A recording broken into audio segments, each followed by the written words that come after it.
as that just popped up for me. Hopefully it did for you. So just last time on these, we're asking everyone to please keep cameras off just for bandwidth. Introduce yourself in the chat, put any questions in the chat. We'll do our best to answer them, hopefully during the session. If not, we will be following up with answers as well as sharing the materials. We have an excellent session today, and the focus today really is on sharing our learning of how donors, how USAID and other donor organizations can be taking a more active role in catalyzing finance for climate action to scale and speed. As we know, this is a very serious and urgent and huge situation that we're facing. We have an excellent group of speakers to share their experience and talk with you. And really, with no further ado, I wanted to hand it off to our first two speakers from USAID, with whom we've been working on this research. We will then be handing it off to our colleagues at Dahlberg and some excellent speakers to share their direct experience with mobilizing and catalyzing finance for climate action, and have Q&A with all of you. So again, please introduce yourself and put your questions into the chat, and we will do our best to answer them during the session. If not, we will be following up. And I'd like to hand it off right now to start to our colleagues at USAID, starting with Sashi Jayatileke. Sashi is the Senior Climate Finance Advisor with the Center for Environment, Energy, and Infrastructure. She and also her colleague, your colleague Olaf Zerbach, will be speaking. Olaf is the Senior Advisor for Forestry and Biodiversity in the division, the Center for Environment, Engineering and Infrastructure in DDI. So let me hand it off then to Sashi, if you're here. Yep, thank you, Robin. And thank you to everyone for joining us today. I know a few of us were on another call this morning that was our regular climate finance call. And so we're having a lot of really rich, interesting discussions this morning.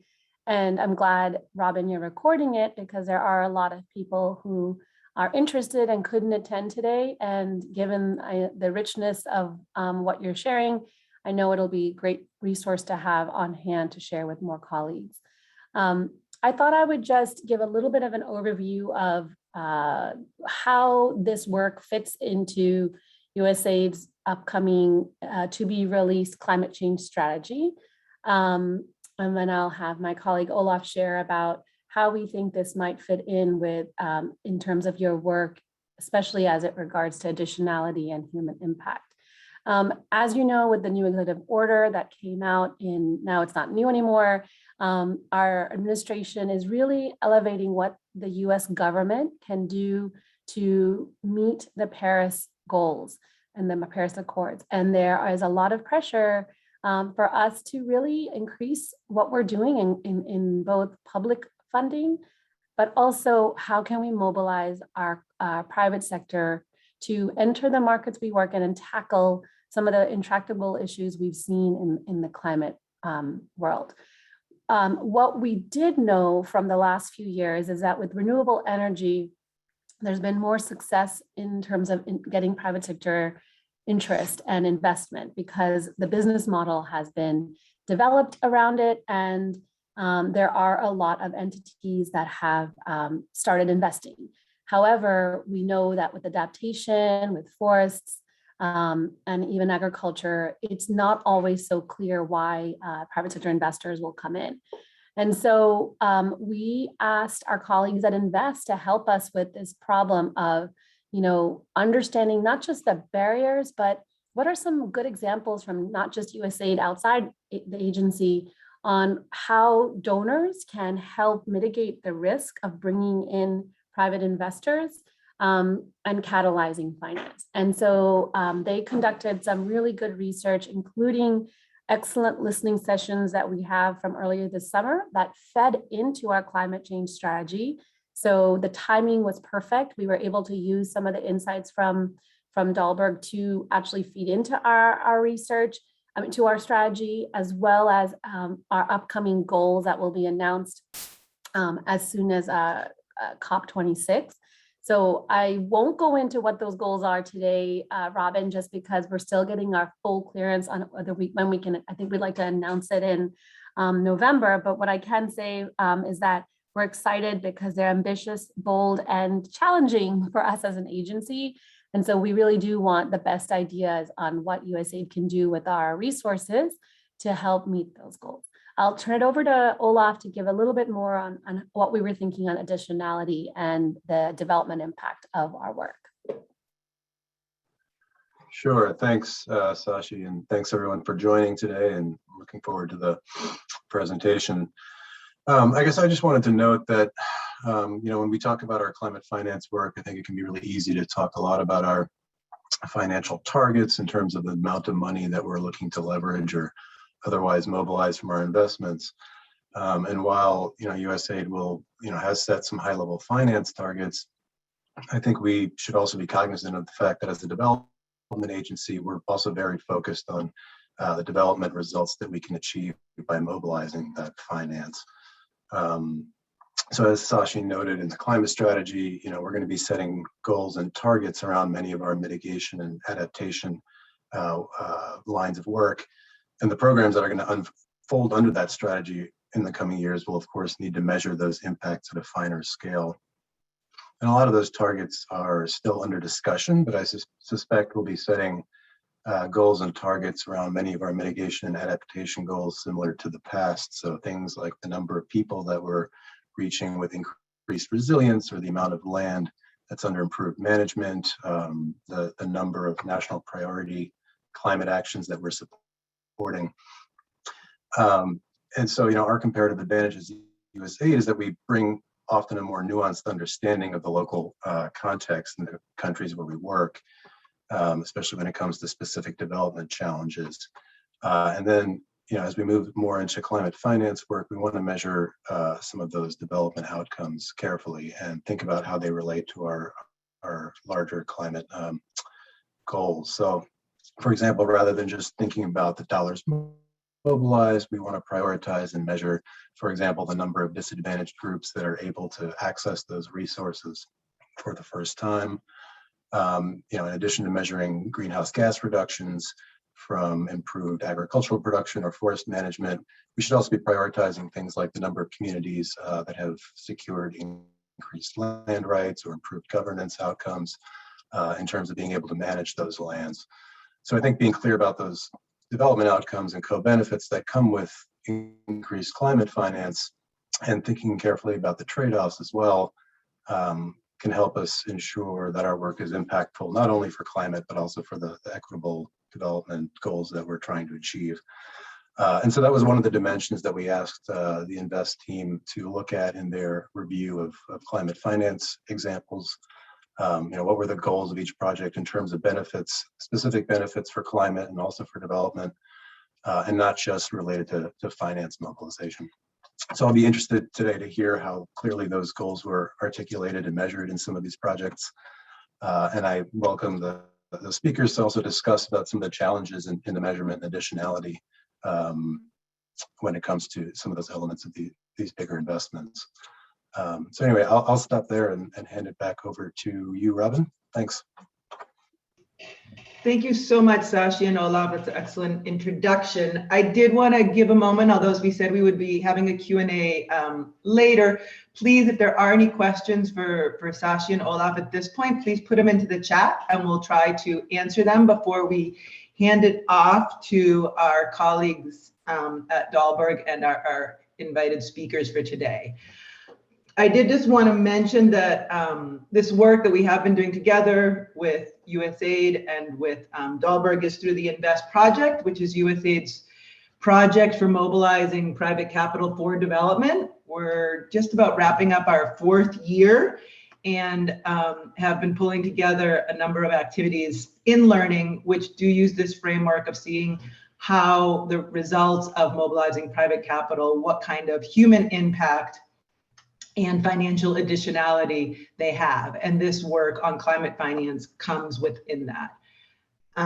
At this point, I do want to hand it off to CJ Fonzie, who is a partner with Dahlberg. Dahlberg is part of USAID's Finance and Investment Network, which was started and curated through Invest, but is available for a much broader set of work with USAID. And with that, I will hand it off to you, CJ. Thank you. Thanks so much, Robin, and thanks, Sashi and Ola, for the great introduction. So I'll hopefully speak briefly here. We've got some really exciting guests and some interesting new investment mechanisms that they've been working on to learn about. So as was mentioned, Dahlberg's been working through our learning partnership with Invest to support DAI and USAID to do some really targeted research and learning on how the agency can leverage blended finance to achieve climate goals and what we might be able to expect around human impact and additionality in those spaces. This is going to result in a learning brief that should be out within the next month or so that looks both within the agency, but much more so given the speed of this topic and its relative newness to the to USAID or at least USAID's increased focus on it. We spent a lot of time talking further afield, and we really came up with some rich and interesting case studies and learned a lot. And so wanted to do this webinar and specifically wanted to bring some people from outside the agency in to give everyone else across USAID an opportunity to just hear and see some of the really neat things that we were seeing as a team.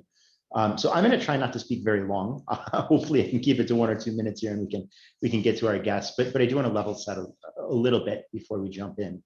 And the first thing is probably something we all know, but we need more money focused on achieving our climate objectives. And we don't need a little more money, we need a lot more money, right? According to the Intergovernmental Panel on Climate Change, we have about $1 billion funding gap on our $1 trillion funding gap on our 1.6 trillion that are going to be needed to hit our climate targets. Compounding that and making it even worse, we've been struggling to understand if any, and if so, how much money is going into adaptation and mitigation, and the answer is not very much, right? There's general agreement among those that we're talking to that we're particularly underinvesting in adaptation and mitigation. Obviously, this is a big problem for all of us. It's particularly a problem for those in emerging economies and for vulnerable groups such as women and refugees.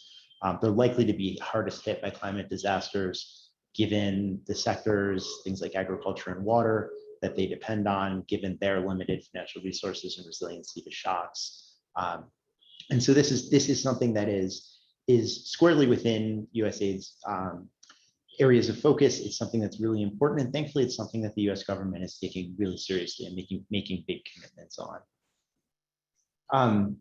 So what does that mean? That means that we can think about how USAID can now play a more pivotal role in lining up private sector capital to address climate-related challenges, and what it might look like for USAID to do that. And the blended finance mechanisms that the agency's been refining over the last several years have a huge role to play here and an exciting role to play here. And interestingly, I think USAID and DFC, the International Development Finance Corporation, can work together, right? I think there's an opportunity here for USAID to come in often early in projects, certainly with donor resources that can maybe accelerate the pace with which something might happen. Maybe take something do a feasibility study that takes something that was an idea to something with momentum. USAID can be a real catalyst in getting some things moving. And then obviously as deals are moving and we're working on bringing in more and more private sector capital, there's a variety of mechanisms available to the agency that can mitigate risk, right? Whether they're working with DFC to put in place risk sharing mechanisms, or whether it's simply bringing in technical assistance and some of those other things that often do require donor agencies to play a role in, but dramatically reduce the risk and can enable private sector funding to flow into projects and funds and ultimately drive the human impact that we're seeking to do. So with that said, hopefully that's not taking too much time here. I want to introduce our guests. We've got 3 really exciting cases to look at today, and 3 three very accomplished folks who've been working at the intersection of climate and blended finance. We'll have, first speaking, I think we'll have Slav Gachin speaking about debt for nature swaps. Slav's with NatureVest, and the transaction that they did was really a pioneer in many ways in debt for nature. And I think, you know, as we were learning from him in our research, we thought that this was both obviously impactful, obviously additional, and a really interesting mechanism to learn about. Next, we'll have Dieter Wachowski from IDB talking a little bit about climate smart agriculture and how risk sharing can play a catalytic role in investments focused on climate smart agriculture. And then finally, Tara Gillian from the Lightsmith Group is going to talk about their PE fund that's specifically focused on adaptation and resilience. And I believe it's the first of its kind. Very, very interesting case study as well. So with that, I will be quiet and I will ask Slav to please kick us off and talk to us about the debt for nature. Hi, everyone. Pleased to be here. Thanks for having me. Indeed, the Seychelles transaction was in many ways a pioneering one for debt conversions or debt for nature swaps. It took, just like any other pilot might do, right? It took a while to structure, negotiate, and put together. My predecessors at the Nature Conservancy started the dialogue with the government there back in 2011, and the deal closed in 2015. And ultimately, it was a relatively small transaction, but one that set the course for future deals of this nature by TNC and other sponsors, if you will.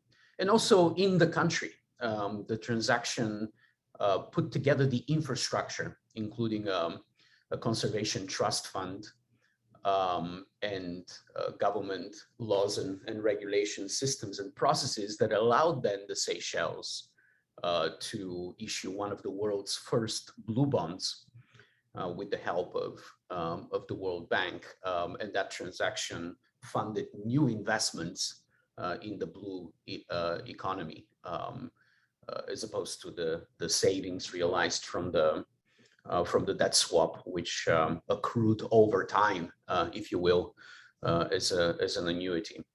So on the basis then of the Seychelles transaction, TNC is now undertaking more deals and deals of much larger size, and I will return to that at the end. But yes, ultimately, you know, what was the problem and what was our solution? Well, the problem is clear. Seychelles faced many of the challenges that island nations, small island developing states, and others are experiencing, and those challenges are compounded by climate change, and it's a really negative, vicious circle of negative climate impacts, increasing risks and costs, reducing the fiscal space for investments in nature, which leads to further problems. And so to break that vicious circle, you know, the organization, our organizations, and the government of Seychelles decided to embark on this project, and I will discuss the project in more detail in the next slides. So, you know, this is a relatively convoluted boxes and arrows graph, and you know, and we can send you a more detailed case study, which takes you step by step, and you know, it's not so much important to be lost in the details as to really appreciate, if you will, the financial alchemy here, and the building blocks as to why this transaction worked and why it made sense. Effectively, in this debt conversions or debt for nature swaps, you need to do two fundamental things. You need to identify debt that you can purchase ideally at a discount, right? and you need to fund new money, with which to purchase that debt. Okay, so it sounds pretty simple, but those of us who are in finance know that it's complicated enough to set up a new transaction, right? To raise new money. And here, in a sense, you have to do both. You have to refinance, you have to tender for pre-existing debt, and then you have to fund new money at a lower rate.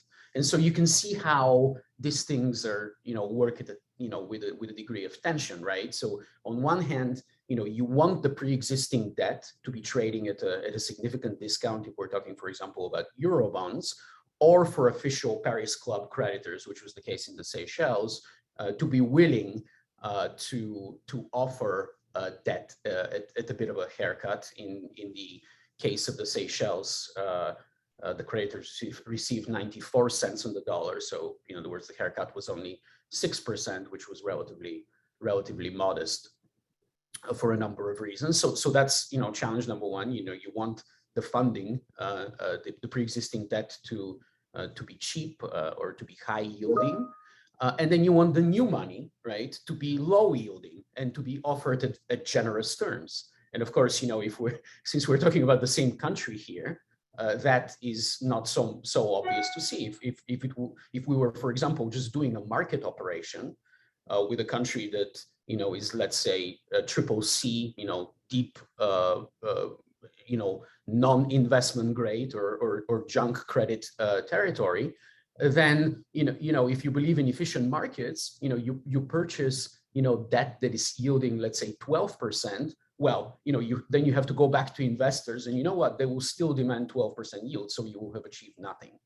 Just like with refinancing your house, the new money has to be somehow cheaper, and that is where USAID and other donors and the DFI community can play a pivotal role by helping to de-risk the transaction.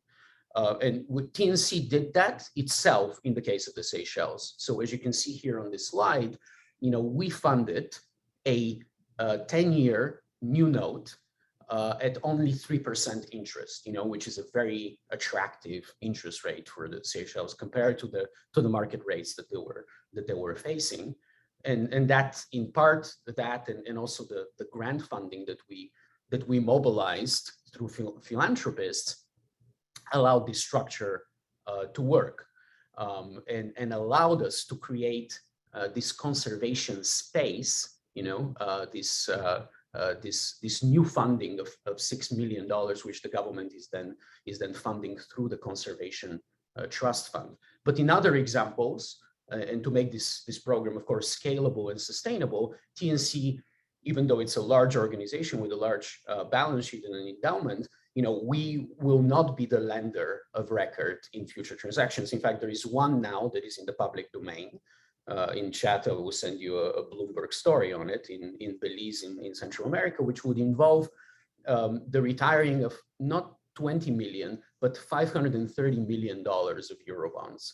And in that transaction, we'll be raising new funding from the capital markets, and we're doing it through the support of US DFC as a political risk insurer. And so, it is absolutely vital for these transactions, if they were to scale up, to involve the participation of capital markets, of lenders, of debt capital markets investors, through the catalytic role that DFIs can play in risk mitigating the transaction.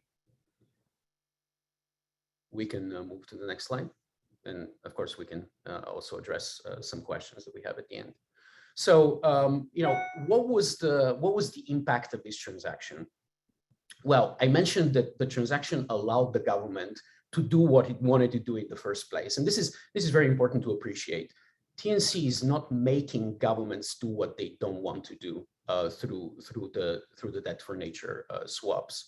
What we're doing is we're creating this ability, this fiscal ability for governments to do what they want to do towards their own economy. And so in the case of the Seychelles, through our efforts, we allowed the government to fund over time $6.4 million towards conservation through a domestic conservation trust fund.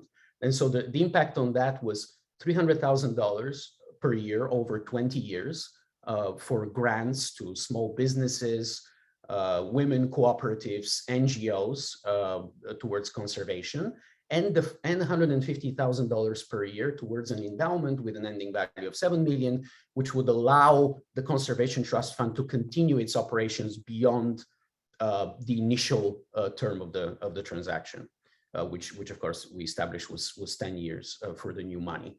And so even beyond the 20-year period, then SACAT, the Conservation Trust Fund, will continue to be able to do its grant program. In addition, the government agreed to 30% protection of its exclusive economic zone. So they went from 1% protected area, marine protected area, to 30%.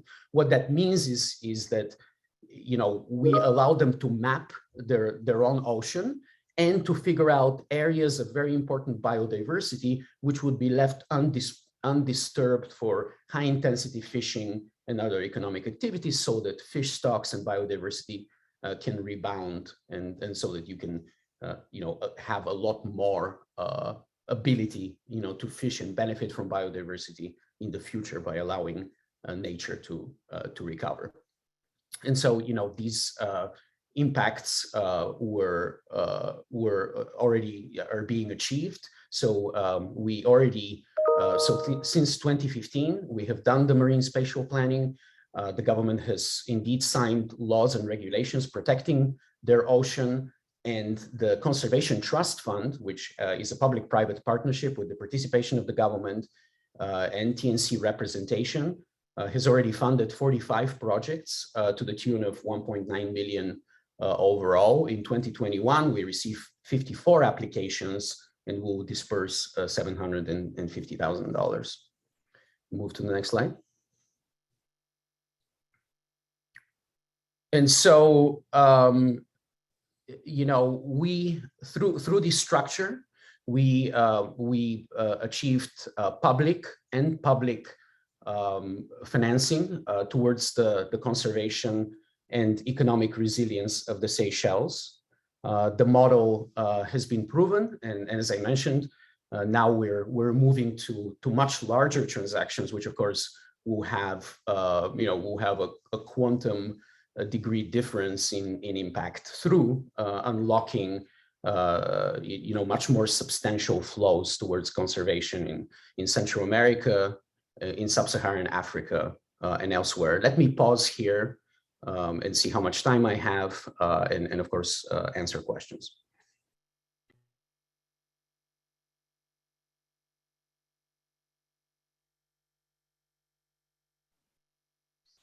I think we'll keep questions to the end. I think Okay. that we can move on to our next presenter, unless, you know, I guess I'd ask, maybe as you wrap up, what are one or two things you'd ask our audience at USAID to take away from this? What do you think was particularly special about this, and how would you like, you know, if they remember one or two things from this presentation of an incredibly impactful and incredibly complex mechanism, what would you want them to remember? Yeah, absolutely. So, you know, debt conversions are a very powerful tool, and they're a very practical tool because they harness public and private sector involvement towards the setting up of a policy framework for a country to achieve very meaningful marine climate biodiversity goals. They allow the setting up of a domestic conservation trust fund, which is, if you will, the implementing entity in the country. And that conservation trust fund then can crowd in additional sources of funding, like I mentioned, for example, the Seychelles, the additional blue bond that they raised, or public, private and joint venture activities. And debt conversions allow for the creation of much necessary fiscal headroom in heavily indebted countries by being debt neutral. So, you know, effectively, we're taking high-priced pre-existing debt. We're not adding to the national balance sheet of a country, which would be important from an IMF, World Bank, et cetera, perspective. So you begin with debt of 100. you end up with new debt of 100, of which a portion, call it 80, is foreign currency denominated to repay the new money, and a portion, 20, is channeled in the domestic economy, often in local currency. So it's a win-win proposition, which is permitted through the efforts of a conservation organization like TNC, which acts as the sponsor and the intermediary in this process, also, of course, a conservation and technical advisor, and through the efforts of parties like USAID that can help through some catalytic funding for as other speakers have mentioned, studies, but also through potentially financial instruments like first loss guarantees and others that would allow the debt capital markets and private sector lenders to participate. Excellent. Thank you so much. And just a reminder to everyone, we're taking questions in the chat, and hopefully we'll have some good time after the three presentations to circle back and address as many as possible. But so thank you. That was fantastic. Next up, we have Dieter, who's going to talk about climate smart agriculture and the role risk sharing can play in catalyzing. Hello, everyone. Nice to be here. I wanted to thank USAID and the INVEST team and the Dahlberg team for inviting me to speak this morning. Just a quick summary. I work in the IDB lab, which used to be called Multilateral Investment Fund, or MIF, which is one of the private sector arms of the IDB group. The IDB itself lends to governments of the region for Latin America and the Caribbean. Another sister organization is IDB Invest, which works with the private sector on sort of with ticket sizes of 5 million and up, with debt and equity and some technical cooperation. And IDB Lab is the innovation lab for the IDB group, where we tend to work with, well, it's all private sector, and ticket sizes generally between $1 million and $4 million, using debt, equity, direct investment, guarantees, and technical cooperation as well. So what I'd like to tell you about this morning is our climate smart agriculture risk sharing facility for micro, small, and medium enterprise, which is a $30 million facility, which is a funding pool that is co-funded by the Green Climate Fund with $20 million and IDB Lab with $10 million. It is destined just for the two countries of Mexico and Guatemala. There are reasons for that, but that's how it was designed and approved by the two contributors to the facility. And it is structured in such a way that we can use debt instruments, equity investments, partial credit guarantees, and some technical assistance funds to respond to demand to projects that fit within our strategy. Perhaps you could go to the next slide, please. It is a 15-year program. The first 6 years are the investment period, where we would like to place the $30 million. Because they're long-term resources, they would tend to be placed for periods of between 9 to 14 years for recovery and then repayment. And what we're doing with these funds is working in anything related to low emissions agriculture or agroforestry in the two countries that I mentioned, to respond to the climate problem of soil degradation, land degradation, deforestation, increasing emissions that come from agriculture and other practices in those countries. What the thesis is that there was insufficient financing to go to farmers, as well as micro, small, and medium enterprises, anchor companies, and other private sector actors involved in agriculture and agroforestry in those countries because of perceived risks of the sector.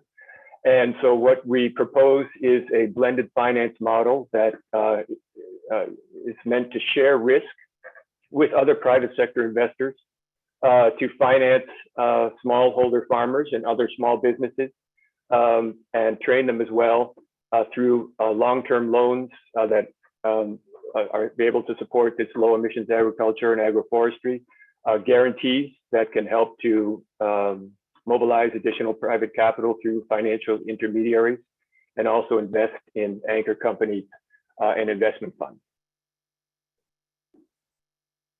Next slide, please. As I mentioned, what we're doing here is using a mix of public capital, which is from GCF, Green Climate Fund, and IDB Lab, $10 million to be invested over 6 years. All of those funds being managed by IDB Lab. And then we go out and through contacts that we have, through social media, through participation in different events, and sometimes calls for proposals, we identify deals that tend to be between $2 to $7 million each of the contribution from this funding facility. And we expect that there would be private capital that would be hopefully two times what we're putting in, and then sometimes it's much more than that. So to date, we have mobilized about 16 million and we of our own funds, and that has attracted almost $52 million in private capital in co-financing for the initiatives that we're funding.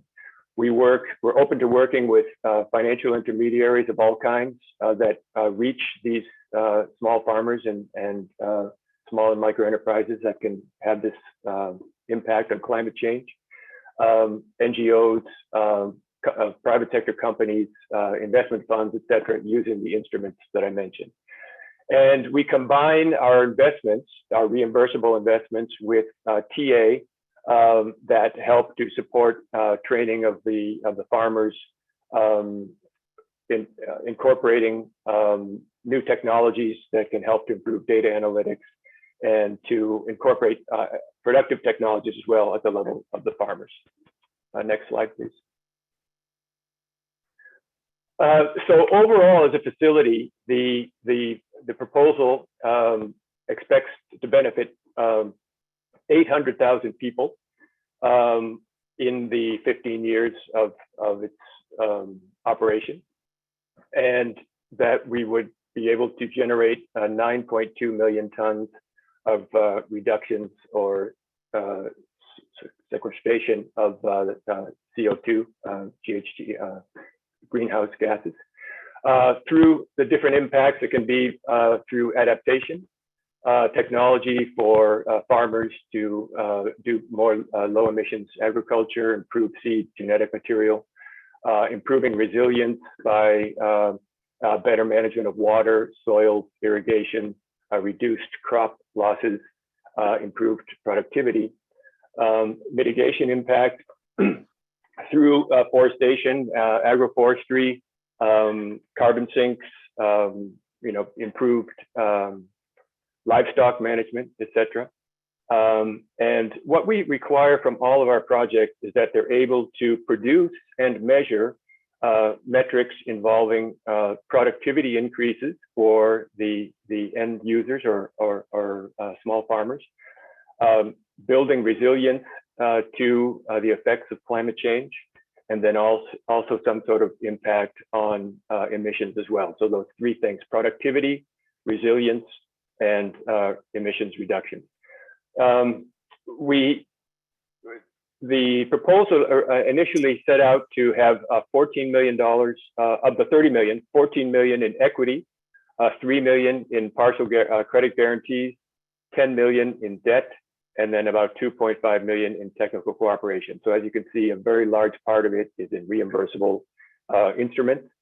And so far, we have financed 4 companies. We did one, our first loan, a very long-term loan, a 12-year loan to a company in Mexico to that is planting 12,000 hectares of pine trees on degraded lands with indigenous community and rural communities, from which they will be able to extract pine resin to a guaranteed and sell that to a guaranteed market. And that will benefit 10,000 people on those 12,000 hectares. And by year 12 of that investment, each of those families will be able to have increased incomes of $3,200 per hectare. So if they have 5 hectares each, that's $15,000 a year for many, many years. That brings these families basically into the middle class in Mexico, generating 8,000 full-time equivalent jobs. We also financed a microfinance institution in Guatemala that's going to be introducing some agricultural technological innovations around soil and water to increase crop yields there. They expect the increase in crop yields to be up to 50%, and that will reach 9,000 small farmers through small loans that will allow them to be able to purchase these improved technologies. We are working with the National Federation of Savings and Loans Cooperatives in Guatemala as well on a partial credit guarantee, where a $2 million credit guarantee will liberate $12 million of rural credit to small farmers through 5 credit unions in Guatemala, reaching out to 2,200 small farmers. And we also expect that will have impacts around productivity, resiliency, and emissions as well. And then our most recent project is an equity investment in the Small Farmers Adaptation, Climate Adaptation Fund, which is a regional fund for all of Latin America, well, for many of the countries in Central America and Peru and Ecuador. And our contribution there will leverage funds that they will be lending to our 2 target countries, Mexico and Guatemala, through microfinance institutions to allow them to build their capacity to develop green finance products that can finance adaptation and mitigation measures for their rural small farmer credit recipients. And we expect to be able to reach 20,000 people in that investment fund, which is a $30 million investment fund into which we will put $4 million. And there they project productivity increases of at least 20%. So, we initially put productivity increases of 10% as an overall goal, but we're finding as we develop the sub-projects that are financed in this facility that we're able to do much better in reaching that impact. Next slide, please. So in terms of the financial additionality, one of the tools is a guarantee. We understand that perhaps is the tool that USAID can most easily use, or aside from technical assistance. And what that does is free up, reduces the risk of other financing intermediaries to be able to lend to sectors that they may not be familiar with or they may see as more risky. So a $2 million guarantee is generating $12 million of credit, of rural credit. And we also feel that we're having a demonstration effect by funding through microfinance institutions, credit unions, and savings and loans co-op, that showing how green finance products for small producers in many of these countries can allow them to be able to incorporate the technologies and the measures that they need to adapt their production techniques to the effects of climate change. What I would say in terms of closing remarks is that, I think the key here is that we have a variety of tools, of financial instruments that we can use to respond to the demand. And this is something that is key to be able to address what these intermediaries and or anchor companies need. What we found is that there is a lower demand for our equity resources. We're having a little bit of a harder time placing our direct investment resources, but our guarantee and our debt resources have been placed almost in their entirety. So I think being able to be flexible to demand is important, as well as being open to working with a wide variety of private sector actors that can bring other investors to the table. When we go into a deal, we're sort of showing that we believe in the company, we believe in what is being proposed, the impact, both the human and environmental impact they can have, and that we've seen has sort of incentivized other investors both from the public and private sector to join us in investing in those companies. So I will end there. I believe my time is up. Thank you very much. Thank you, Dieter. And yes, appreciate that we're staying exactly to schedule. It's wonderful and will allow us to ask a few questions. So do be forthcoming with questions in the chat, everyone. So yeah, next we have Tara, who's going to talk to us a little bit about the private equity fund that they've set up, focusing on adaptation and resilience. Hello, everyone, and thank you first to Dahlberg for putting together such an interesting set of, I think, very complementary examples here. Just a quick background. My previous role, I was at the US, I am still grained in OPIC, but USDFC, Development Finance Corporation. I was there for 15 years, spending 12 of those years in the Office of Investment Policy, now called Office of Development Policy, which looks at both the environmental and social risk, as well as measuring the development impact. And then my last 3 years were on the financing side in the small medium enterprise department. So if we turn to the next slide, I would love to share more about the craft facility. I'm the Director of Sustainability and Impact for the Lightsmith Group. And as far as we know, we are the first private equity firm that's focusing on looking for opportunities in the private sector to enhance resiliency. And in terms of the financing gap, you very well may know that less than 6% of all global climate financing is currently targeted towards adaptation. So really what we're trying to prove through this concept is that there are many existing commercial opportunities that can help support increasing the adaptive capacity in low-income countries, as well as specific communities and individual resilience. And what we've done in our thesis is identified 6 subsectors where we think there is both existing commercial opportunity as well as real impact potential around adaptation. And those subsectors are agricultural analytics, resilient food systems, water harvesting and drip irrigation, geospatial mapping and imaging, catastrophic risk modeling, and supply chain analytics. And really, we see these opportunities kind of dividing up into 2 distinct categories. The first being focused on products that can directly help to mitigate or manage the impacts of climate change. The second focused more on an ecosystem level where it would provide information, analytics, data, knowledge to help support decision-making either by governments or private organizations around climate change. And what we've done is mapped over 800 companies. And really just to begin, part of what the early conversations we're having constantly are just trying to define what adaptation is, how is this applied in a private sector context. And given the multi-sectoral focus of the types of companies we're looking at, as well as the broad geographic range, there really needs to be a contextual overlay. And so at the very beginning of our pipeline identification, what we do first is look to ensure that there is a link between the business model and an identified climate impact or hazard. And those can be either chronic or acute, but changing temperatures, changing precipitation patterns, of course, increased incidence of natural disasters. And we really need to establish that first.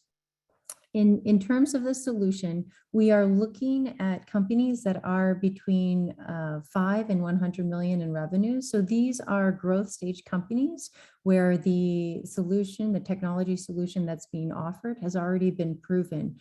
And really we're trying to do, and where we see our greatest impact is helping these companies to grow and scale and to extend the application of their technology or product into emerging markets, or perhaps into new sectors that hadn't previously been identified as a business opportunity. And if we turn to the next slide, I can describe the structure in a bit more detail. So we are a blended finance structure. So at the fund itself, there are 2 sleeves. There's a junior layer, which is intended to be first loss guarantee to attract commercial capital to our senior layer.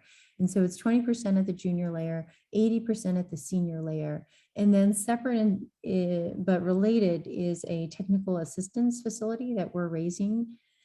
And currently our LPs really come from a mix of governments as well as development finance institutions, but also some philanthropic capital. The Rockefeller Foundation is invested both in the junior and senior layers.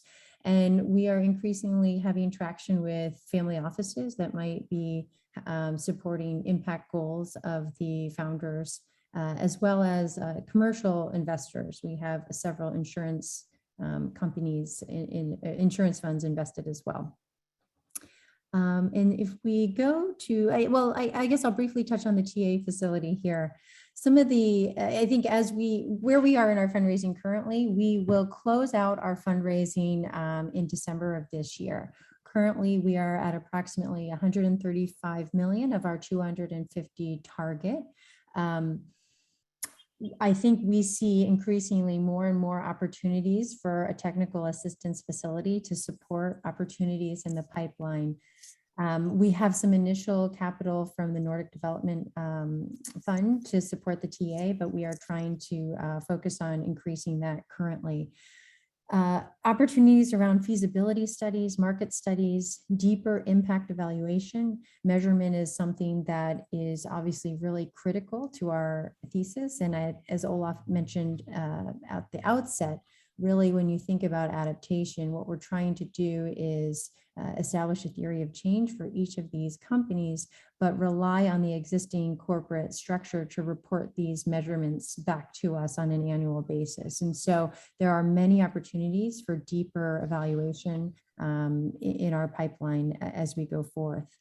And also really the critical piece, again, this is a private sector tool, and we see many opportunities where with a bit of concessional financing, the affordability of these technologies drops to a point where we are able to reach much more vulnerable communities or individuals as a result of additional TA funding.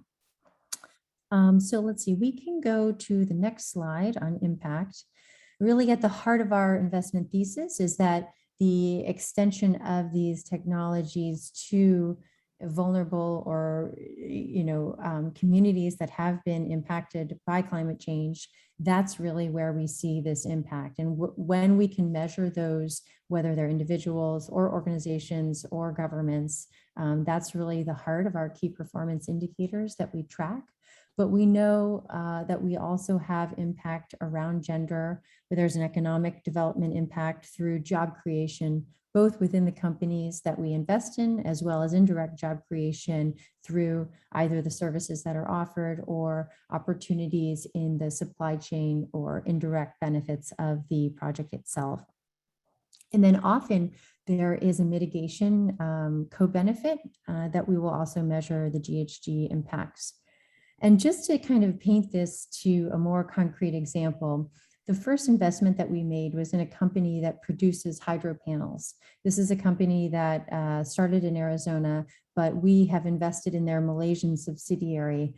They're operating in about 50 countries throughout the world.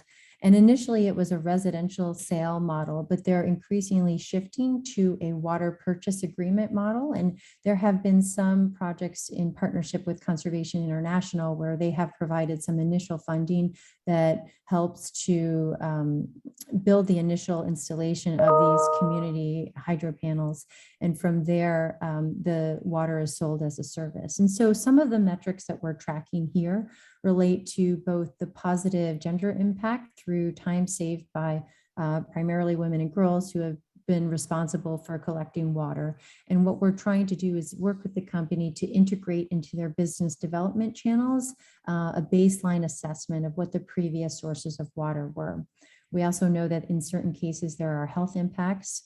And just to kind of dig deeper into this adaptation point, there are obvious benefits with extending accessibility to clean drinking water, but what we also need to ensure is the contextual overlay on adaptation. And so to do that, The panels themselves have a GPS tracker, which provides up to the minute information around the production of water. And what we do is we've been mapping the production and geolocation against the World Resource Institute's index of areas of higher extreme water stress. And so while we may have the provision of water in certain areas, if those aren't areas currently experiencing water stress, that might not be increasing adaptation. And so we need to apply that geographic overlay as well.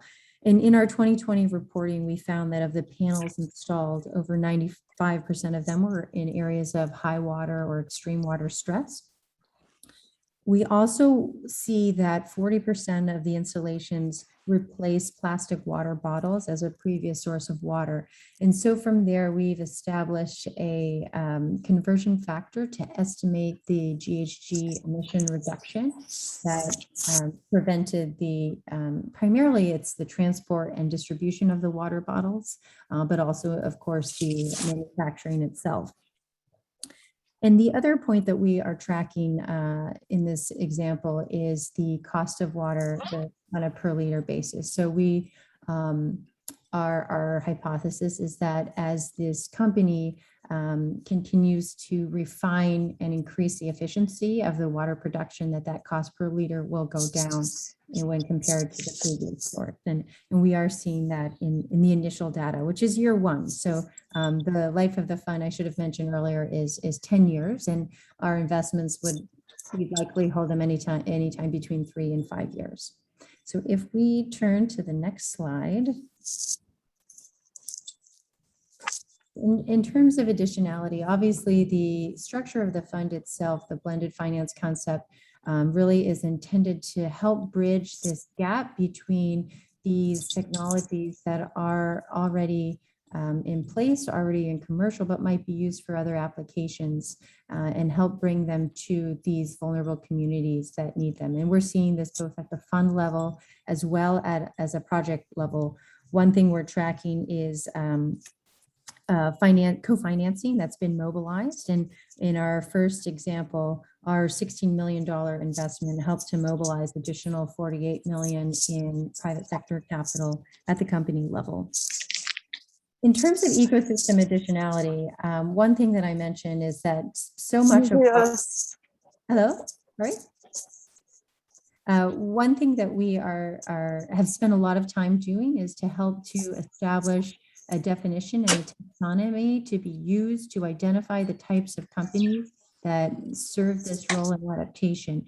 And through a grant initially provided from the Inter-American Development Bank, we were able to develop this taxonomy through a peer review, the Adaptation SME Accelerator Program. It's really intended to help to map and identify companies, have a working definition that's easily implementable so that institutions such as development finance institutions might be able to tag their portfolio for examples of adaptation outside of the obvious agriculture, water, and also looking into other sectors such as supply chain management or geospatial or catastrophic risk modeling.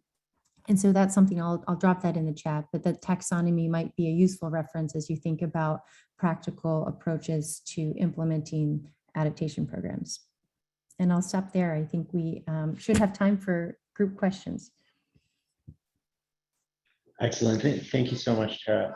The first question I want to ask, and actually your wrap up there was a very good lead into it, is around ecosystem additionality. And you all spoke to it a bit, but I want to first take a moment and define the term, because I know it's becoming more of a standard term, but not one that everyone's familiar with. And so when we say ecosystem additionality, we mean because this project took place, what is happening to make to move a sector forward and to perhaps crowd in others that are doing similar things or make it easier for future investments and structures in private sector capital to come to bear. And so I think that example of the taxonomy and some standard setting is a particularly good example of ecosystem additionality. It was something that this particular structure was able to make happen that will then be beneficial for future funds looking at and other investment mechanisms looking at adaptation and resilience.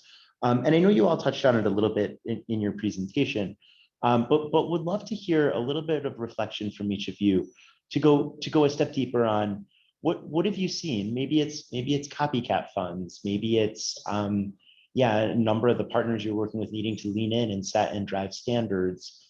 Perhaps it's the codification of taxonomies and lexicons that allow the field to move forward. But I'd love to hear from each of you, and we can go back in the order that we presented. So maybe we'll start with Slav. Just a bit of a reflection on why was the donor support that catalyzed this blended finance activity beneficial outside of the immediate funds raised, and how do we think it's going to drive private sector activity even outside of this, the particular transaction or investment or fund you guys were looking at? Okay, so you want me to start? Happy to.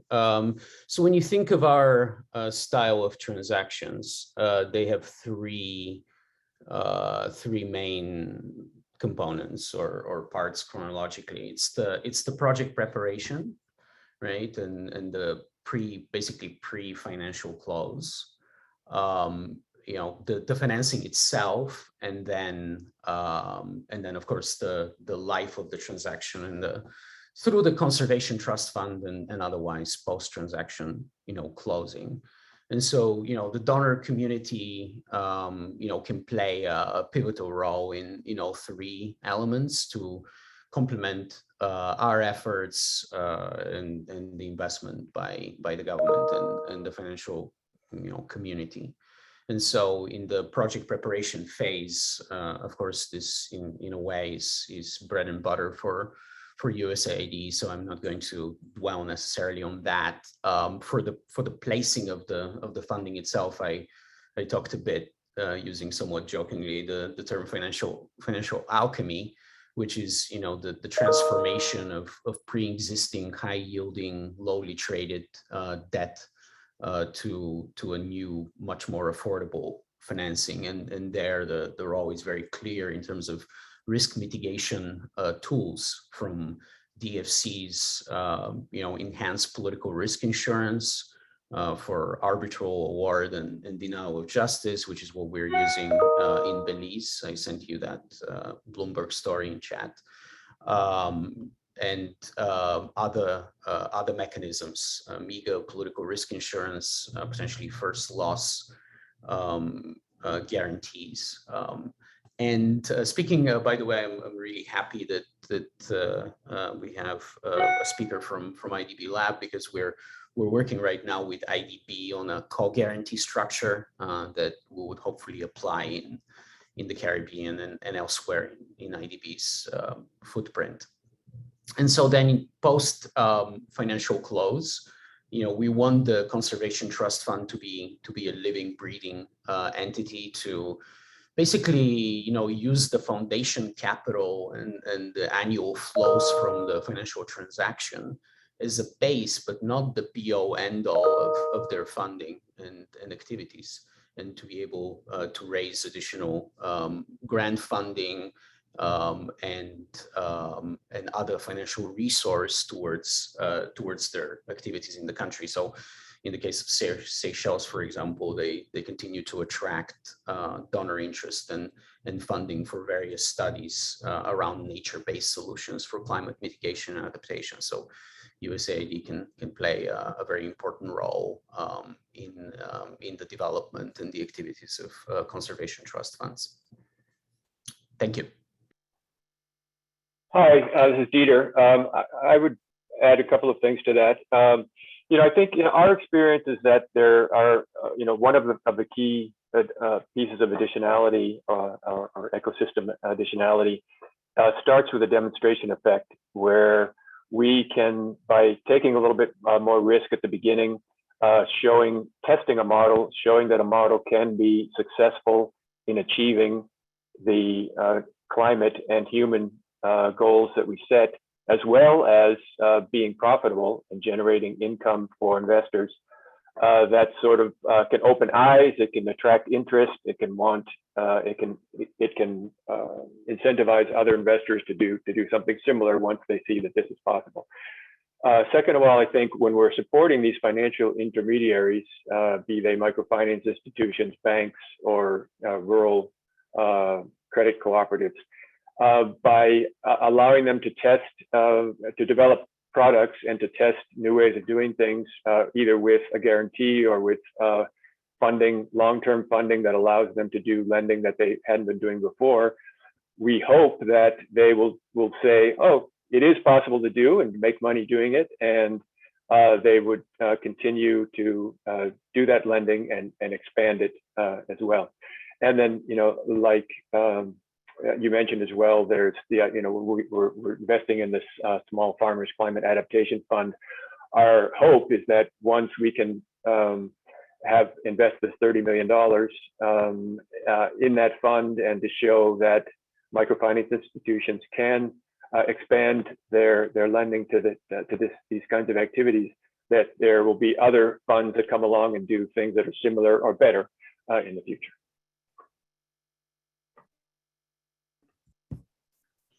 Great, thanks. Tara, any other reflections from your side? In thinking about opportunities for both supporting the ecosystem and additionality, I think if you look back to the barriers of why climate adaptation finance hasn't accelerated, like we have seen with mitigation, mitigation is such a clearly defined asset class. I think the private sector has understood what opportunities are available in solar energy and wind energy, for example, other energy efficiency opportunities. But when it comes to adaptation, I mean, part of the challenge is that there is insufficient access to information about what these climate risks are, what the potential impacts are, and how users can start to adapt. I think there is, in many cases, limited access to technology to help manage these risks.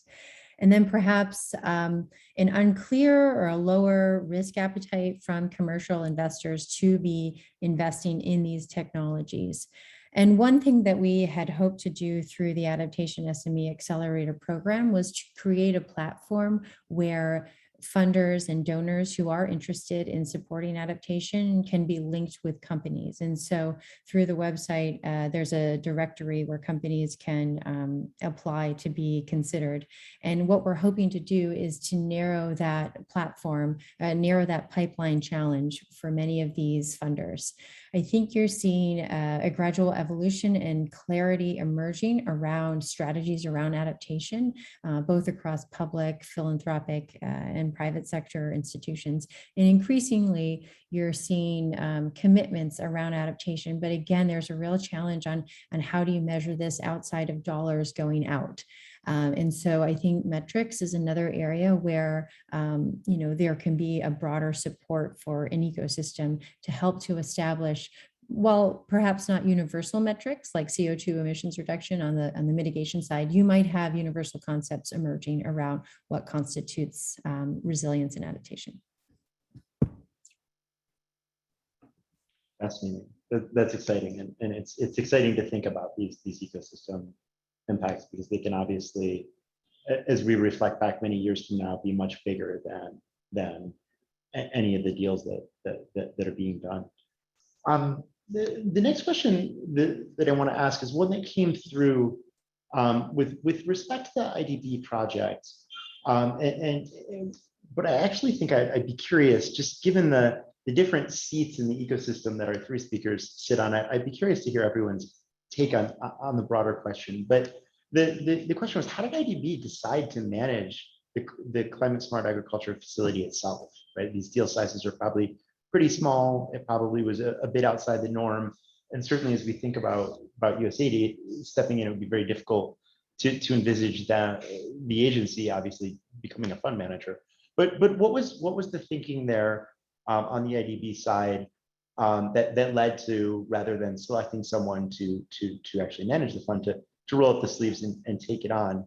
And I will ask Dieter to speak to that first, but would love to hear reflections, given that we do have sort of fund managers and others in the ecosystem across our three guests. Would love to hear reflections from you guys about how to find the right partners, how to bring people in, how to get someone excited about an opportunity, and how these things originate, right? Is it a donor or a DFI that comes up with an idea and then brings someone in? Is it a fund manager that comes up with an idea and brings it to donors, DFIs? Probably in the real world, it's a combination of those things, but some color from each of the three of you on maybe the genesis of these things and how different people ended up in different seats and ended up playing different roles, I think would be very helpful. But Dieter, over to you on the specific question, and then we can broaden it a bit from there. Sure, thanks. Yeah, I think one of the reasons why I described at the beginning of my talk the difference between IDB Lab and IDB is exactly goes to your point. IDB Lab is an innovation lab. We work with higher risk, more innovative, sort of testing new models and doing things very differently than IDB. Our ticket size is going to be between $1 million, generally between $1 million to $4 or $5 million. And we have a team of people both in Washington as well and country offices all across Latin America and the Caribbean that are working specifically with the private sector on developing new deals with these reimbursable resources. So it was back in 2015 where we often look for ways to leverage our own funds. So if we have $10 million that we'd like to start to put into what we called back then climate smart agriculture. Now it's more regenerative agriculture. The official name of this is a low emissions agriculture. But we look for ways to leverage. We have $10 million. How can we triple that? So we went out. There was GCF funds available, and so we applied for that funding. And after very long negotiations and back and forth, we were able to secure the 20 million from them. We had proposed originally to do it in 5 different countries. They, through the negotiations, we reached just the 2, Mexico and Guatemala. Managing a facility of 30 million, doing deals that are going to be between 2 and 7 million in this case, each that's what we do. That's in our wheelhouse. We like to do that. We know how to do it. We have the network to reach out to the private sector and the procedures and processes to do what we call challenges to sort of calls for proposals, etc. So for us, it was very natural. I must say, experience has shown us that working with GCF has been anything but easy. Extremely inflexible, bureaucratic. We could do a session just on that. But we're moving ahead. We feel like we're being successful so far, and we're about halfway through our investment period. Thank you. Great, good. Ask our other guests here for some reflections on how these things get started and how people end up in the roles they're in, and the decision making and process behind that. Sarah, do you want to go next? Sure. Well, I'll echo what Dieter said about the process can be challenging. We're actually going through the GCF process right now on our end. And I think, given the range of actors that we are engaged with, there's quite there's a shift around focus for each of these institutions and potential investors. When we're kind of courting private sector capital, I think we're constantly trying to remind them that this is a real commercial opportunity as well. And then on the other side, I think the GCF has really helped us improve our process and added a lot of rigor around both, measurement as well as, of course, the country level ownership component, which is something that we have really expanded through our stakeholder engagement. But as this field emerges, I think the more disparate these and potential supporters of climate finance can be, really the better. That's the goal. And so I think these early challenges, at least that we've had on the fundraising side, are really just part of the process. And as this further solidifies, and there's more of a universal understanding around adaptation financing opportunities, I think hopefully there should be some streamlining around that process. Yeah, so very briefly, I agree very briefly from my perspective, again, in kind of separating the financial transaction to from the life of the conservation trust fund post transaction. So, to put these deals together, you need three primary actors. You need the government and their advisors with respect to the pre-existing debt. Dealing, for example, with bondholder committees or official creditors, etc. Then, in terms of putting the deal together, funding the new transaction, you need some way to interact with the global capital markets, the debt capital markets. That could be through, for example, tier one investment banks. But the real, the real secret sauce here is the presence of risk mitigation tools, typically from the DFI community. So we have been very pleased and thankful to Tara's old shop, DFC, for their support of our transaction now in Central America, and hope to replicate that in a number of different jurisdictions. And we look forward to also collaborating with IDB, the African Development Bank, Asian Development Bank, and others. And then, in terms of then, if you will, that's more on the upstream side in terms of, getting these big macro policy commitments around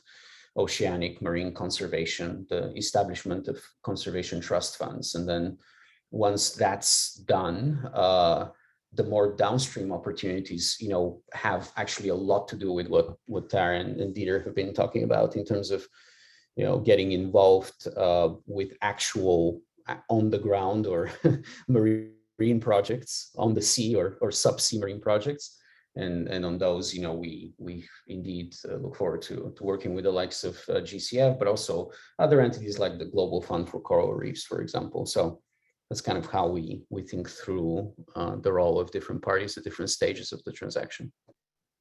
And CJ, if I could just jump in here, I was part of the transition team of the international development agencies thinking about this exact question in the context of the US government, how the various architectures and agencies can work together to help build this pathway towards investment. And I think from the perspective of USAID, there's so much work that can be done at the host country level in terms of creating an investment-friendly environment, ensuring that US development policy is integrated with national adaptation plans. And then meanwhile, the financing opportunities through the DFC and others are emerging. So I think this is a real moment of opportunity to kind of put the pieces together in the way that they were intended to. Yeah, absolutely. And I would add, Tara, and you would, I think, agree, MCC, has an important role to play. We're talking to them, for example, in the context of putting together some of these transactions and what, how, their compact operations can be, adapted to fund some of these, first loss and debt service reserve account and other essential ingredients of a transaction. That's exciting, and it's a good transition to the question we'll wrap up with today, which is, we spent a lot of time talking about how to get additionality, how to make markets move, how to sweeten deals, how to play the right role as a donor to get the private sector to come in. How do we know if we've gone too far? How did we know that we only needed to provide so much risk sharing or a first loss facility of a particular percentage? How do we make sure we're not crowding out the private sector? How do we make sure we're not distorting markets as we do this work? And maybe a wrap up from each of the three of you on how you were careful to protect that in these three deals would be a really good place for us to wrap up today.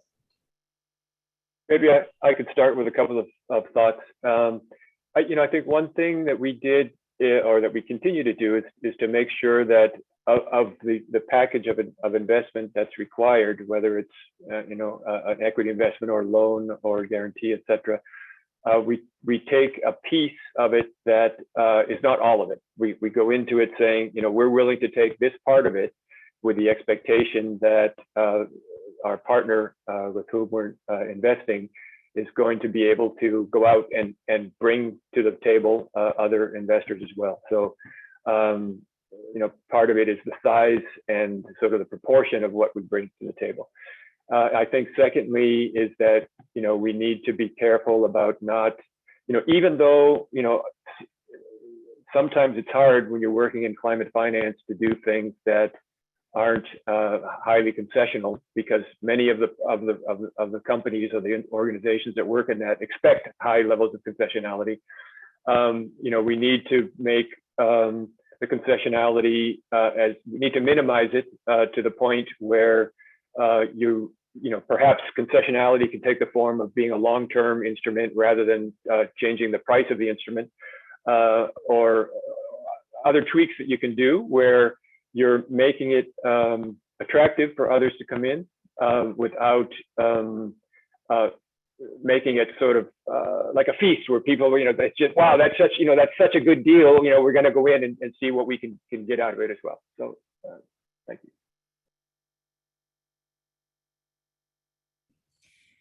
I think if you look at the progression and evolution that's happened in the renewable energy space, it may prove to be a useful analogy here. I know in the 10 years ago, the DFC played a very significant role in helping to develop pipelines globally around solar energy, around wind energy. And much of that was due to the support of the ASIF facilities, as well as others, that helped to provide that initial project preparation through feasibility studies, through resource assessments, as well as environmental and social, building the environmental and social capacity, as well as at the country level, the financing mechanisms that would be necessary to enable the power purchase agreements.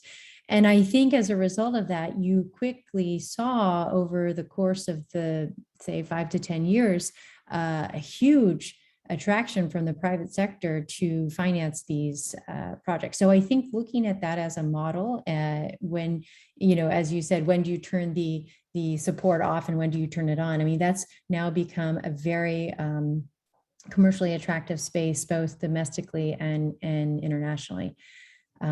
So just perhaps that's a useful model to consider. Yeah, that makes sense. So from a kind of sovereign funding, more kind of macro perspective, I also tend to agree and that hopefully we'll see a market evolution towards lower need for official support. When you think, for example, of the green bond market, which now is exploding, and green bonds, use of proceed bonds are now used fairly widely by corporates, but also by sovereigns. Benin recently floated a sustainable development goal branded bond, which was very well received.